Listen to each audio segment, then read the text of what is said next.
So we're starting to see an interesting pattern emerge across different controversies that seem like they have nothing to do with each other. Public schools across this country were closed for the better part of a year, creating a systematic inequality amongst kids who went to public schools versus the smarter private schools that didn't close. And that's going to last a generation, and we're going to have to pay for it. That's as it relates to school closures. Now you go to similarly ongoing risk factors today. Let's say the war in Ukraine. This idea that deterring Putin is an unknown. Is he going to go for Poland? Is he not? We can't say for sure, but on the current facts, what do we know? We know that Russia's been revealed to be a paper tiger. Okay, the fact that their military capacity is not nearly what we assumed that it was. In fact, our defense intelligence establishment predicted that Ukraine would fall within days. The same establishment that actually predicted that Kabul would not fall for the better part of a couple of years got this one wrong. But again, fear wins the day. We can't say for sure that Putin won't go for Poland if he succeeds in annexing Ukraine. And so we do the thing that the technocracy preys on, which is fear about the unknown possibility. However fringe that possibility may be, that then wins the day again to do what would be the so-called cautious thing to do. Give so far $100 billion plus in aid to Ukraine and counting. Now, you're seeing a pattern here where the so-called safe thing to do, school closures on the one hand, $100+ billion in aid that could have been spent on different domestic priority agendas or even foreign policy priority agendas. What it sounds like the safe thing isn't really actually the safe thing at all. It's just what feels safe through the lens of the technocracy that preys on fear. You saw the same thing with respect to the Silicon Valley Bank bailout. It really wasn't a bailout of the bank technically, but it was a bailout of Silicon Valley itself. This idea that a bank that was different than all the other banks in the United States, only 11% of its deposits were actually insured. That's very different than most other banks, where a majority of banks' deposits are insured. They said, well, even still, this bank that we said for the longest time is not systemically important. It's a fringe bank that serves a rare set of customers, Silicon Valley tech companies, somehow over this last weekend became deemed to be systemically important, where those Silicon Valley interests basically said there's going to be a bank run on America on Monday unless you bail us out. And again, the technocracy wins, buckling to the fear of the unknown, and the technocracy wins the day. We bail out those banks, even though that creates new corporate moral hazard for probably a decade, if not a generation to come. And so the seemingly safe option isn't actually the option that's either safest or most desirable for us in the end.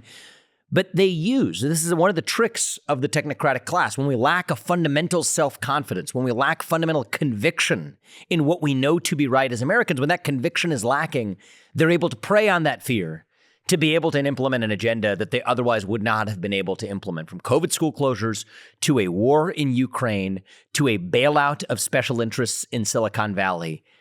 That's part of what the cost of the loss of self-confidence in America is all about. When we lose our self-confidence about our actually deepest and even most obviously held convictions, that's what allows us to fall prey to the new culture of fear.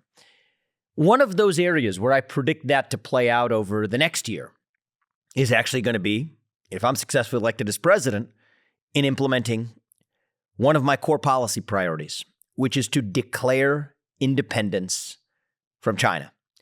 And the thing that we're going to hear is that this is going to result in economic calamity here in the United States.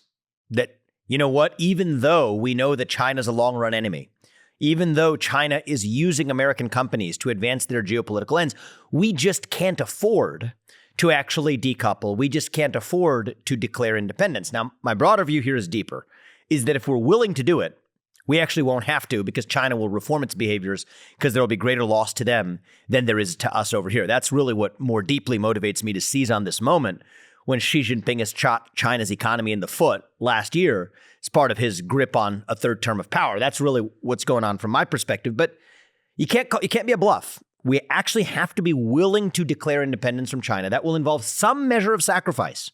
No one should deny that. But you can make a sacrifice if you know what you're sacrificing for on the timescales of history rather than electoral cycles, this thing we call America. And if you're willing to make that sacrifice, at least in geopolitics, it means that you probably won't have to make that sacrifice at all. But with that being said, I'm actually joined today by Jim Nelles, somebody who knows a lot about supply chains, including the international supply chains that provide the products, the shoes on our feet, the phones in our pockets, the products that power our everyday modern way of life, and who's thought a lot about these supply chain issues in terms of what those dependencies are. And as I've said, even if we do declare independence from China, it's not just a rosy picture. We got to get into the weeds of understanding what the potential consequences of that could actually be. And so, among other topics, that's what I'm going to be discussing with Jim today. Jim, welcome to the podcast. Thank you very much. It's great to be here. So, share just a bit about your background, a bit about your area of expertise, particularly in this area of supply chains, how you came to that, and then we'll get right into the conversation. Sure. So, I've been in supply chain now that I'm an old man for about 25 years. Okay. Fell into it by accident. My first job out of the military was at an industrial distribution company. And while I was doing my management rotation through procurement, the procurement manager quit and I was a procurement manager the next day and just kind of moved on from there. And then after I got my MBA, started doing consulting and ended up doing supply chain and procurement consulting and just have been unable to get that piece of gum off my shoe. So it's what I've been looking at, it's what I've been studying, it's what I write about primarily, that in the economy. And it's an area where no one thought about it for the last 50 years until 2 years ago. And one of the things that I think people misunderstand about what's happened is COVID did not cause the supply chain crisis. COVID exposed the weakness of the American supply chain. When you have a supply chain that is 12,000 miles long, you use just-in-time inventory, you have the two worst ports in the world in Long Beach and Los Angeles when it comes to efficiency, and then you move those things over broken roads with a shortage of truck drivers, it's not surprising that when COVID happened and there were major hiccups, we couldn't find diapers on the shelf and we couldn't find toilet paper. That does challenge the conventional narrative a little bit, right? That COVID put pressure on us and that's why we were, overextended or whatever. But that's an interesting thesis. Can you put some more meat on that bone? Sure. So if you look at what happened, typically from the port of Shanghai to the port of Los Angeles, it's a 4 to 6 week transit time for a ship to come there. The ship shows up. From the port of, what'd you say? Shanghai to the port of Los Angeles. Okay. 4 to 6 week transit time, and then usually less than a week to unload. What we saw during COVID, because of what was happening in China, whether or not you thought that they were doing that on purpose to hurt the U.S. economy or not, we saw that transit time go up to 2 months. And then the wait time at the ports. And just what is your view for why that change took place? A number of things. One, they had the zero COVID policy. They did too, right? Yeah. So as soon as they would have an outbreak of COVID, they would shut down shipping, they would shut down trucking, they would shut down the cities, they would shut down plants. And so it just caused irregularities, if you will, in the supply chain. You couldn't predict when things were going to come. And what kinds of goods are we talking about here? You're talking about everything from tennis shoes to your Peloton bikes to clothing, anything that came out of Asia. So the time went up by what, 3-4x? It went up at least by 2x, sometimes 3 or 4x. Okay. And then the congestion at the ports, because of the issues that we have in our ports. On our side. So if you look at, there was a recent survey that came out and rated the 350 largest ports in the world. The port of Long Beach and Los Angeles were 349 and 350 when it came to efficiency, meaning it takes us nearly twice as long to unload a ship as it does any other port in the world. So you look at ports in Saudi Arabia, you even look at a port in the Congo, and they do better than we do. So have we always been this bad, or is this more of a recent trend? We've always been this bad, but because there were no hiccups in the supply chain, no one noticed. I guess why is it that we're so inefficient when it comes to port unloading? Is that the term you use, port unloading? You can use that term. That's fine. What's the term of art? Debarking. Debarking, yeah. But at the end of the day, it comes down to really two things: overregulation and the power of the unions. So you think we're more regulated than places like Saudi Arabia? Absolutely. When it comes to debarking. So let me. So with at the port, the big issue that we have is the unions will not allow automation in the ports. Why not? Because self-interest. It's self-interest, right? Yeah. So they don't want to be able to use. One person could control 6 remote cranes, for example, and unload 6 ships at a time. Whereas now we need multiple people to do that. Okay, that's one. Number two is we have overregulation of the trucking industry. So once something actually comes off of a ship, it's hard to get it to where it needs to be. And those overregulations happen in two areas. One, the state of California overregulates. They've taken nearly 100,000 trucks off the road in the last 18 months because they don't meet California emission standards. So any truck with an engine that was older than 2010. So you think it's because of, that's okay. I mean, it's one of these, okay, keep going. But Sorry, there's more. This. Yeah. And this is my, not my favorite one, but my favorite example, if you will. If you were a young woman who fought in Iraq or Afghanistan and you were a truck driver in Iraq and Afghanistan, you come home, you leave the military, you're not allowed to drive a commercial truck across state lines until you're 21 years old. You can't get a commercial driver's license to cross state lines until you're 21. Why are we telling someone who was able to drive a truck in a war zone that she's not capable to drive a truck from Missouri into Southern Illinois? Why? Regulation. It's all self-interest. What is like a worker unionist, protectionist there's kind a of union thing, but there's also just antiquated rules. I'll give you another example. The Jones Act, something that most people don't even know about. I don't know about it, I have to admit. So Jones Act says that if a foreign ship makes a port call in the United States, it can't make a second port call in the United States. Meaning, if you are a ship full of goods that come from Vietnam, let's say, a ship full of textiles, and you have deliveries to make in Los Angeles and in Hawaii, you can only stop at one of those two places. And then the goods have to be offloaded, put on a U.S. flagged ship, and moved that way. I'm just trying to, I want to give the most charitable understanding. I'm trying to understand what the logic might have been for them to worry about. If it's already coming to the U.S. once, what exactly are they worried about if it was to make a second stop? To promote U.S. shipping is basically what it was. Are you kidding me? To promote U.S. shipping. And here's the irony. Right now, there are only about 100 ships. But even that meet the promoting U.S. requirements. shipping by going from one U.S. port to another, as opposed to going internationally, Correct. That seems nonsensical. When was this Jones Act passed? Several decades ago. I think it goes back. It's like a Carter era thing? Yeah. No, I think it goes back beyond that. I'd have to double check. I don't have the numbers on it, but I think it goes back a long, long time. But even it's antiquated, as you said. It's antiquated. Yeah. But even after hurricanes, when Puerto Rico got hit by a hurricane, they wouldn't even relieve the Jones Act in order for people to take goods to Puerto Rico for the relief effort there. But it all comes back to the government is not smart. Mm-hmm. Right? The government does silly things. It doesn't make sense to take thousands and thousands of trucks off the road when we already have a shortage of about 80,000 truck drivers in the United States. It doesn't make sense to tell a ship that it has to bypass Hawaii, go to Los Angeles, and then reload all those goods and take it back to Hawaii, which causes their prices to go up by 20%. It doesn't make sense to tell a combat veteran that she can't drive the same truck she drove in Iraq from, like I said, from Missouri into Illinois or Missouri into Ohio. It just doesn't make sense. But let's look at it. We've got a Secretary of Transportation right now who is more concerned with the equity of bridges than he is with making things work. And, as I like to say, do you know how you know when the Secretary of Transportation is bad? You know who the Secretary of Transportation is. Yeah, it's actually a great point. That's a great point. Well, Americans should not know. No.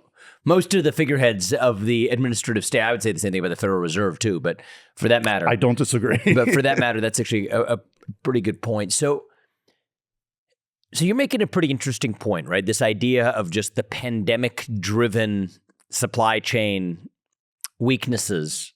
No, it actually wasn't driven. It was just the pandemic exposed.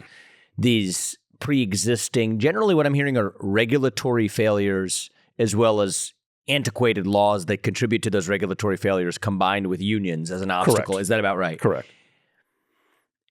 And so that's not specific to whichever other country. That's true if something coming from the Philippines, from India, from China, from Japan. That's broadly true. Absolutely. And so to walk us through can you just walk me through the supply chain here, right? What does that mean? Is it leaves, it embarks from somewhere, it debarks in the United States. There's a distribution chain within the United States as well. Is it really that shipping, debarking? Like how much of the chokehold is there versus at other steps in the cascade? Well, there are a lot of areas where things can go wrong, right? So let's take a computer keyboard, for example. Computer keyboard made in southern China would then be put on a truck and taken to a warehouse and then either put onto a cargo container in Hong Kong or in Shanghai. Mm-hmm. It would then be shipped via ship to the United States, come into the port of Long Beach or Los Angeles for the most part, and there it would be unloaded and then taken to another warehouse where then another truck would come, pick it up, probably take it to yet another warehouse, and then distribute it to, say, your Best Buy, your computer store, your Amazons, what have you. So there are a number of things that go wrong there. One is the shipping. We've talked about that. Two is the trucking. But another area, and this is something. What's the rate limiter there on the trucking side right now? It's the number of truck drivers. And is that more of a recent phenomenon than it was 20 years ago, or you think that also has been lurking for a long time as a problem in this country? It's been coming for a long time, but it's more critical now. They have some new health standards for truck drivers that seem silly. There's that law in California, the gig economy law, where they're making truck drivers be part of an organization as opposed to their own independent contractors, which is imposing a lot more paperwork on these guys, and they just don't want to do it. But also, who wants to be a truck driver? It's a hard job. You're away from home all the time. You're sitting all the time. The health issues are not good because of, again, driving across the country. So folks, it's not a very entertaining industry to get into. And then, like I said before, we make it hard for people to get into it because they can't start until they're 21. Mm-hmm. So you lose a whole generation of folks who maybe go into construction or become electricians because they can't drive a truck across state lines. Or just sit in their parents' basement. There's that as well. The other area that we had a lot of problems with during COVID, it's getting a little bit better now, was just finding the labor in the warehouses to move things from point A to point B. The Biden administration— And that's more of a last few years. Yes, that's more of a last few years thing. But given how much money that they paid people to stay at home, why would I want to go work in a hot warehouse? I'll just stay at home and, like you said, sit in the basement, watch TV, or play video games. How much, I guess, if you were to think about breaking this down between the regulations, let's just say on debarking for ships or even the trucker shortage, versus the incentives that we've created for people not to work that create this human capital shortage, like how would you attribute the problem? I would say 90-10. It's 90-10, the regulations and the infrastructure. The 10% is, like you said, it's a recent phenomena. It'll go away. I mean, even with this last jobs report, you're seeing more and more people having to come back into the workforce. Mm-hmm. Workforce participation ticked up, not because there are great jobs out there, it's because people can't afford to pay their bills now. Yeah, because the pandemic aid, et cetera, has run out. Exactly. And inflation, right? If you look at the inflation rate right now, one thing that a lot of people don't talk about, inflation was at 6% in February. But that was on top of almost 9% inflation the year before. So we're talking 15, 16% inflation compared to 2021, right? So when someone says, oh my gosh, inflation's down to 6%, it's like, no, it's not. And that impacts the supply chain as well, because it means it costs a lot more for those goods and services to get to the grocery store. And so that's I mean, I would say the cost being higher and the uncertainty of those dollar-denominated price increases at every step of the chain, that's actually another important factor as well. So, I mean, one of the issues that I'm focused on, I've said, you heard me say it before, is declaring independence from China. Okay, so this is not going to be an easy pill to swallow. There's a lot of, I would say, geopolitical long-run reasons why I think it's really important for us to make sure that we're not dependent on our chief military rival for our modern way of life. The example I've often used is if that was a Russian spy balloon flying over the United States, we would have shot it down in an instant and ratcheted up sanctions. But the reason we didn't do it for the Chinese spy balloon is that we know we have to dance around China very carefully because we are dependent on them for our modern way of life. And it's a problem. It's also intentional. I mean, this is what China planned for in their best case scenario when Kissinger opened up relations between the U.S. and China, when our economies opened up. We thought we were using capitalism as a vehicle to spread democracy and American values to places like China. They actually, I think, knew what they were doing. They turned that game upside down and said, you know what, we can play this game in reverse. We'll use capitalism, their version of it at least, as a vehicle for advancing the Chinese geopolitical agenda, getting companies to do things that those companies otherwise wouldn't have done, were it not for a condition of gaining access to the Chinese market. Airbnb handing over the data of U.S. users to the CCP as a condition for doing business there. getting companies to apply emissions caps in the U.S. that China refuses to adopt. If, for BlackRock, for example, that constrains American companies with one hand, lets Chinese companies like PetroChina roam free with the other. And so anyway, I've talked about all of these forming the basis for why we actually have an opportunity when China's relatively vulnerable economically. Xi Jinping isn't even in a as politically vulnerable position as he's ever going to be after holding on to that third term that he took over last October. Now's our window of opportunity to say that we're going to declare independence from China. We pull a little bit of the economic rug out from under them. It'll involve some short-term pain for us, but it'll involve, I think, greater cost for them that we can use that as a catalyst to get the CCP to reform. That's, broadly speaking, one of the core aspects of my foreign policy agenda and foreign policy priorities vis-a-vis China, is to, in some ways, defeat them economically so that we don't have to militarily later. There's a lot to peel back from there. Yeah. A lot in your area of expertise, too, about what the costs of this are going to be, because I don't want to paint a too rosy of a picture. It's not going to be easy to do that. But first of all, I mean, if you think about the irony, we're the ones that made China rich so that they can now compete with us militarily. Of course. They couldn't have done that in the early 70s. Mm-hmm. They just couldn't have. And then if you look back at the Clinton era where they gave the satellite technology to the Chinese as well, there were a lot of mistakes that we made. And if you want to be positive, we made them with the best of intentions. But let's not argue that point right now. Decoupling from China is going to be challenging, but one of the things I've been preaching recently is repatriating the supply chain. Mm-hmm. And if you look, it's actually, Vivek, starting to happen. Production of groundbreaking of U.S. Plants, of manufacturing facilities in the United States was up 120% in 2022 compared to 2021. So people say that again. What was up 120%? People are starting to build factories in the U.S. Factories in the U.S. Yeah. Yep. Factory construction in the U.S. Yes. The other thing that we're seeing is a lot of American companies they're stopping the reliance on China and looking more into the USMCA region, specifically Mexico. Mm-hmm. But here's the interesting part. The Chinese aren't stupid.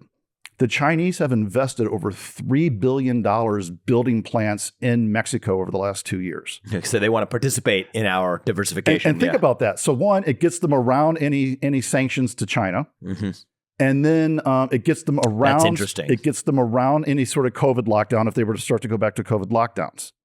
And it shortens the supply chain. So they can actually make a very good claim saying, hey, we're here, we're closer, we're investing, whatever. What I foresee happening, though, is more and more American companies building plants in America. Look what Elon Musk is doing. I mean, he's building gigafactories in Texas. We're seeing more and more investments in places like Arizona, where Virgin Galactic is going to build rockets. So I think that that's happening. It's going to take time. It takes a long time to build a plant and get it up and running, and then to decouple from your current supply chain. But I think it's going to continue. And here's the other part, though.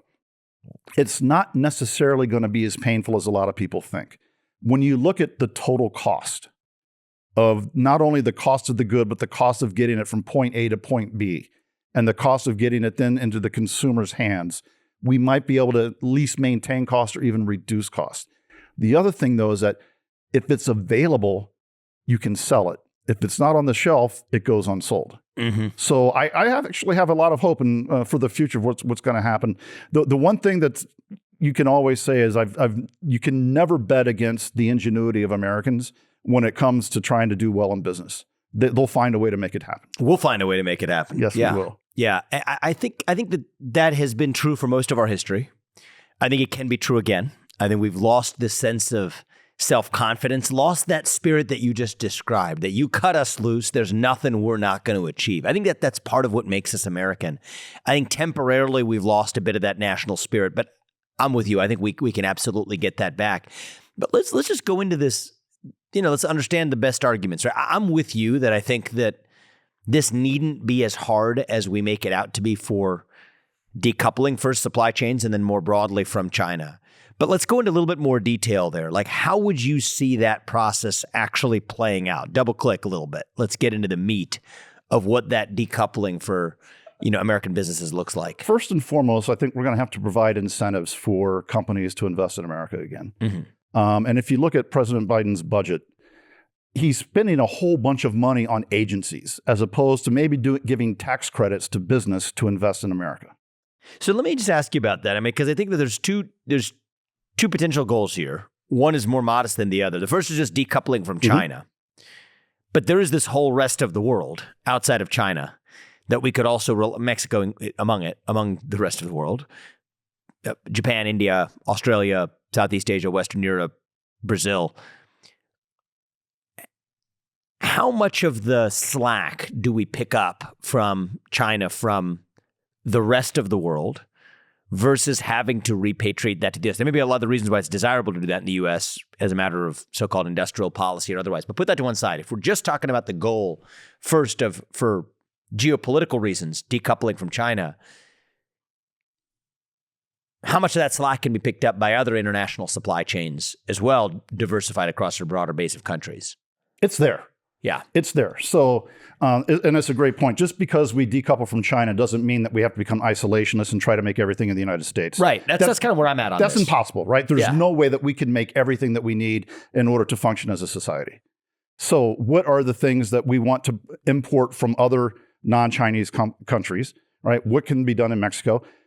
Anything can be done anywhere. If you look at when we incented, when NAFTA first came out, the rise of automotive manufacturing in Mexico was huge. And so, but the incentives were there. And if we have those incentives in place, then we can do it. There is a huge textile industry in Vietnam. We don't have to buy clothes from China. Same as with Cambodia as well. So they exist. We just need to make a decision as a nation. You know what? I'm tired of giving money to my enemy. It's just like in business. I'm tired of giving money to people that hate my values. I'm tired of giving money to my enemy. So, I mean, I think that this is related to one of the themes I was talking about, where I just think that we have an opportunity to revive conviction in what is right. We know that we're going to have to do this with respect to China. I talked about this examples with COVID school closures. I talked about it with respect to resisting the siren song of the bank run when it comes to the Silicon Valley bailout, just in recent weeks. And yet, you hear the same thing with respect to decoupling from China. It will be a disaster. There's, an economic calamity awaiting in America, even though we know that's the right thing to do. Talk to the American people right now. Why should we not be afraid, even if we know in our hearts that's the right thing we have to do to protect America over the long run vis-a-vis communist China? But to the people who will say, yeah, but that's going to make my life too difficult for that to be worth it. Maybe my grandkids can deal with it, but not me. Talk to them and make the most persuasive case you can that between the rest of the world, redundancies we have in other countries, and the trends we're seeing here in the United States, factory construction, et cetera, up 120%, as you said, even over relative years, even over year-on-year growth, why we shouldn't be as afraid as we are of pulling that rug out. Well, first, you have to listen to who's telling you it's going to be painful. Mm-hmm. Who benefits from telling you that it's going to be painful? Who benefits from staying in China? It's politicians and it's companies that want cheap labor. Mm-hmm. Full stop. So to the American people, it's listen, would we have bought were we buying Mercedes-Benzes during World War II from Nazi Germany? No. We said we're not buying those cars. We decided to take a step back from, again, our enemies. And if we're going to determine that China is our enemy right now, so we need to back away. It's not going to be as painful as you think it is. The world will fill the void. It always does. And so what the American people need to do is get that spirit back, like you said, that we can do it.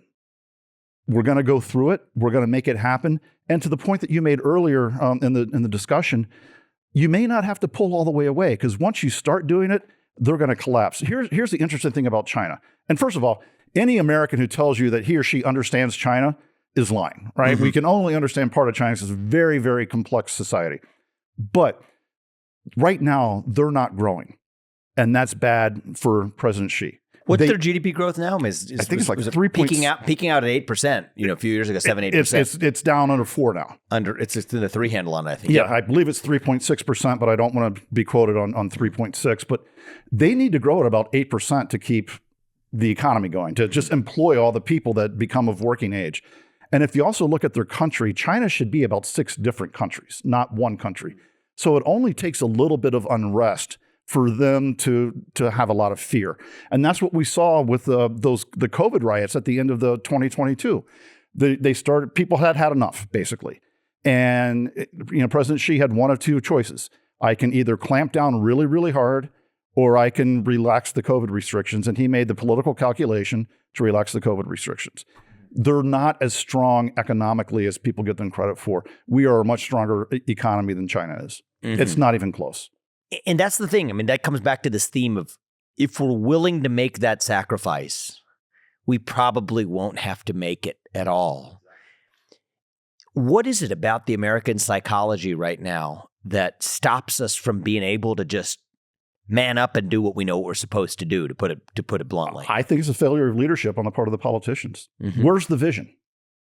Right? Where is the speech that says, here's what I want to do for the economy? I want American dollars to be spent in America. Mm-hmm. I don't want to continue to make my enemy rich. Where is that Ronald Reagan-esque speech talking about that?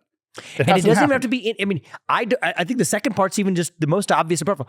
I don't want my dollars to be spent on subsidizing my enemy. Exactly. Period.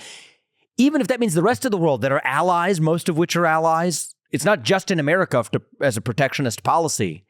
Just don't use it to prop up our enemies so that they can strengthen themselves economically so as to be able to fight us militarily. That's exactly what we're doing today. I'm happy to buy stuff from Honduras, right? Yeah, exactly.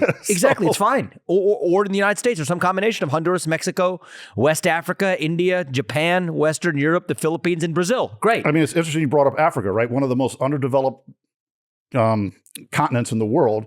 Tons of opportunity there. They have more than just rare earth minerals. Mm-hmm. That would be a wonderful place. I think so too. I think Africa's underexploited. And the funny thing about Africa is, with the rare earth mineral discussion, is I think a lot of those African nations, including West African nations, they like dealing with the U.S. better than they do with China. But right now, if they're given opportunities to have development deals with both, they'll take both.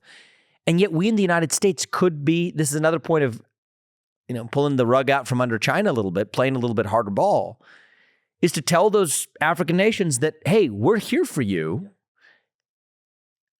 but you got to drop the other guy. Exactly. And the arguments some of the African nations provide, look, I don't blame them. Every nation should look after its own self-interest first, but they'll make these arguments back to the U.S. that say, have you heard this expression? They'll say, when two elephants fight, it is the grass that dies. So the U.S. then says, oh, okay, all right, we understand, and we'll tell China to be a little bit more of a team player. But at the end of the day, these African nations, they have to choose. China offers these raw deals. They're dishonest in their dealings. They encumber these countries with debt they can't get out of, and they you're talking about racism. China has deeply racist attitudes towards Black people, more so, including African Black people, more so than anything we've ever seen in the United States, and certainly more than exists in the United States today. So those African nations, they don't want, if they had to choose, it's definitely America over China, yet we're allowing them, and them being China, the courtesy of being allowed into a picture that we could just disintermediate and cut them out of. China's been brilliant, and we've been lazy. Yeah, is the way I put it, right? So they give these loans that the country can't pay back. Mm-hmm. And so they say, okay, we'll take your port. And then we'll take the airport. And then they have the infrastructure there. And we've done nothing. Where is the State Department with stuff like this? Why are we not having meetings with these African nations saying, do you understand what's happening? Mm-hmm. And we're, like you said, we're here for you. Mm-hmm. Think of all the money we've given to Ukraine that maybe we could have used in Africa to help develop some of those countries and have better trading partners. To actually invest. Yes. In a way that China is now. They use debt deals to encumber these countries with a level of debt. They're asset underwritten debt deals. And so what do? They seize ownership of the ports, the airports, et cetera, the infrastructure that then allows them to exert leverage that they otherwise wouldn't have had, when the United States was just providing that same money in the form of aid, and investment that didn't have the same kinds of strings attached, while allowing them to actually sell their security interests, like as in debt security interests, absolutely, to China. So, I just think it's a matter of mustering the fortitude and self-confidence to actually just say no I agree. to China. Just say no. And maybe instead of giving speeches about how evil Republicans are, we should be talking about how our vision for the future, what that needs to look like. I would love a speech that talks like that, the way you talk, for example. Thank you. I'll give you credit where credit is due. You do have that Reagan-esque way of talking about what's possible. The art of the possible is something that the Americans have always had. We need to regain our swagger back a little bit when it comes to that. Yeah, we forget it from time to time. I mean, we went through this identity crisis in the late 70s. We lost our sense of self-confidence or lost our sense of self-assuredness. We were lost as to who we are as a people. But you're right, Reagan rediscovered that. And I think that, economics and psychology, they're not independent. They're actually deeply interwoven. Once we gain that sense of self-confidence of what is possible, our conviction in what is right, then we set the milestone marker and we go achieve it. It's like, one of my experiences in, building, businesses, successful businesses, is that there's two ways of thinking about, building a startup business. Okay. One is you start from where you are and you look at what your resources are and say, what could I reasonably achieve as a goal over the next 3-month period or 6-month period or 12-month period or whatever. And then you sort of move from the present forward. You don't really achieve liftoff that way. Okay, that's how you build it. That's how you build it. That's how you build a classical, what they call small business. By the way, these Silicon Valley tech startups that show up with $1 trillion business plans have now recharacterized themselves as small businesses when to get a bailout. But that's small business thinking. If you really want to, create a startup with uncapped potential, the way you do it is the other way. You plant a flag and say that is what we need to achieve to change the world in whatever way we want to change the world and create seismic amounts of value in the process. We lay that flag down and then you work backwards and say, all right, how do we make that possible? What is it between now and then that makes that possible? Now, there's a risk to that. The risk to that is that you fail, of course, that you plant the flag and despite all of the best intentioned, hubris, good kind of hubris, you still fall short. That happens. It's happened to me. And that's just the nature of setting ambitious targets and falling short. But I feel like that's what we used to do in this country at a national level too. When we did it more as individuals, our nation is comprised of individuals who think this way. Now we think in a different way where how do we play defense? And sometimes the best defense is offense. I mean, and we've lost that spirit. Look at Kennedy when he said we're going to go to the moon. Yep. He didn't say we're going to try to go to the moon. No, we're going. We're going to the moon. Yeah. We'll figure it out, right? Or when I work with my clients and they're trying to improve their EBITDA and we have to take out a certain amount of money in order to make them more profitable, I set a huge stretch target. We're going to go for $50 million. And I'd rather set a goal of 50 million and achieve 35 than set a goal of 10 and achieve 11. That's right. And you have no chance of achieving 10 out of 10 goals unless you actually set the goal of actually doing it, right? And this comes back to the point I keep bringing up, and what I would love for you to continue to do is set that future, that vision. Yeah. Right? It's not complaining about previous administrations. It's not complaining about the malaise of the American people. It is, this is where I want to take the country. And Americans, I mean, they'll do almost anything if they see that vision and they believe in that vision. We can achieve anything. I believe that deep in my bones. And I think when it comes to the subject that you and I are talking about, I mean, there's two ways in which I'd like to do it. One is to say that I believe that we as a nation can stand on our own 2 feet with our allies by trading with people who actually believe in the same values that we do without having to rely on people who believe in annihilating the existence of our country and those values over the long run, okay? We don't require dealing with our enemies in order to thrive here at home. And you know what? We're going to live in a world. I can tell you how we're going to get from here to there. Okay, it might be difficult, but let's plant the flag and say we're declaring independence from China. Yes. China believes in its exercising power over the United States. It believes in superseding the United States on the global stage. Why on earth are we going to help them do that? Why are we funding that, right? Why are we funding that? We're not. We're declaring independence. And then we work backwards and see how we make that happen. And then as it relates to how we unleash our economy at home, both parties have, we've fallen into this trap of small ball, where one camp wants to raise taxes. One camp wants to talk about, entitlement cuts as a way of managing our deficit, because after all, China is the second largest provider of that debt after Japan. My view is we grew at over 4% GDP growth annualized for our entire nation's history until the early 1970s. Now, there's a lot of things that happened in the early 1970s that I think contributed to that downfall ever since. I think going off the gold standard, the Federal Reserve taking on a far more expansive scope was one factor. I think the rise of the new climate cult is another such factor, shackles the United States while leaving other parts of the world untouched. I think the rise of affirmative action and anti-meritocratic policies in the American economy created a culture that was fundamentally hostile. It's a victim culture. It's a victim culture, and victimhood culture is not good for the economy. So there's a lot of reasons why we've flattened out GDP growth. But the other area where I just think we can achieve it is say, we're going to unleash the American economy and actually forget about playing small ball, debating tax increases versus spending cuts. We will grow our way out of the problems. Exactly. Let's restore 5+% GDP growth. I think we're working on the exact numbers here.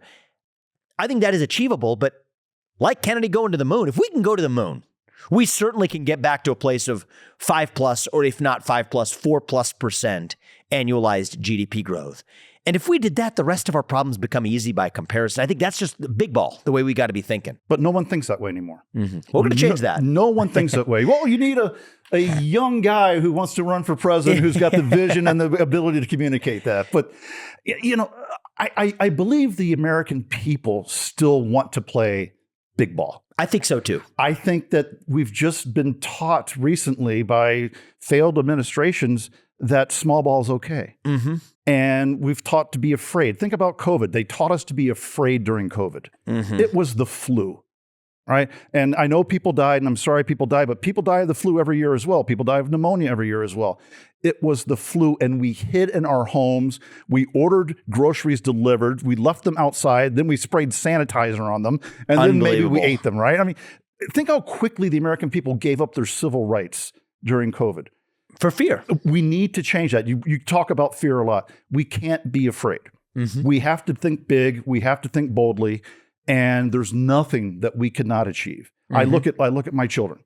My son's graduating from college this year, and he's got his first Congratulations. job. Thank you. Yeah. And he's like, Dad, I'm going to be in there every Saturday because I know the people that I work with don't go in on Saturdays, but the boss is always going to see me in there on a Saturday. So people still have that mentality. They want to succeed. He's trying to start his own businesses. He was actually so ingenious. He went to school in Michigan.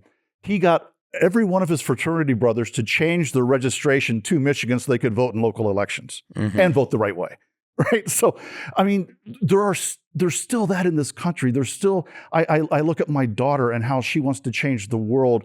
She wants to become a lawyer, and she wants to do really aggressive law for people that she feels are victimized. Not people who are victims, but victimized. Mm-hmm. And maybe who refuse to be victims. Yes. And as long as people want to stand up for them, that's what she wants to do. Like, I mean, she would love to go do some of the Jan 6 people that have been left in a jail cell for 2 years. Good for her. It's interesting. And that's 19 years old. So she's 19. It's there. She's 19. Yes. That is so brave. I mean, I think it reminds me of, back when I was I was about maybe that age, actually, when there was these cases of the people post 9/11 that were, locked up in Guantanamo, likely terrorists. We needed to go through the process of convicting them. And I was one of those weird people at that time who said that, yes, but we need to still respect due process so that we know with conviction who really was guilty and who was not. And, back then, I wouldn't call I'd like to think I was brave, but the reality is the people who took that position were celebrated in some ways by principled people on the left, actually, in this country that stood up to the authoritarian ways of the Bush-Cheney administration that suspended due process and whatnot. And yet the thing that's disappointing for me is those people are silent, pin drop silent when it comes to the January 6th defendants, who we now know were denied access to potentially exculpatory video evidence that is a, hands down Brady violation. It's a constitutional rule that says that basically if you're going to be criminally charged, you have to have exculpatory evidence presented to you. Yeah, exactly. And so So that's something that's had me down a little bit. Just the fact that the very people who would stand up for Guantanamo Bay likely alleged terrorists won't stand up for American citizens who are actually more actively being denied those same constitutional rights. But then it makes me feel good when you hear a 19-year-old girl in this country who's, I guess it should be Gen Z, I suppose, still, right? I have no idea where they are now. I think it's still Gen Z who says she wants to go defend. Forget even the individuals, the constitutional rights, right? The Constitution presents itself in human stories, but it's still the Constitution that we're defending. That inspires me. Actually, that gets me going. Good. You made my day hearing that. I can see your body language change. But here's the thing, and this is something I actually, I'll give credit where credit's due. I read Dave Rubin's book, Don't Burn This Book. Okay. And in the first chapter, he talked about it's time to stop being afraid to speak your mind. Mm-hmm. And that's when I started writing. That's when I started doing podcasts, TV, and radio, and I started speaking my mind. And I think we need more and more people to not be afraid to do that.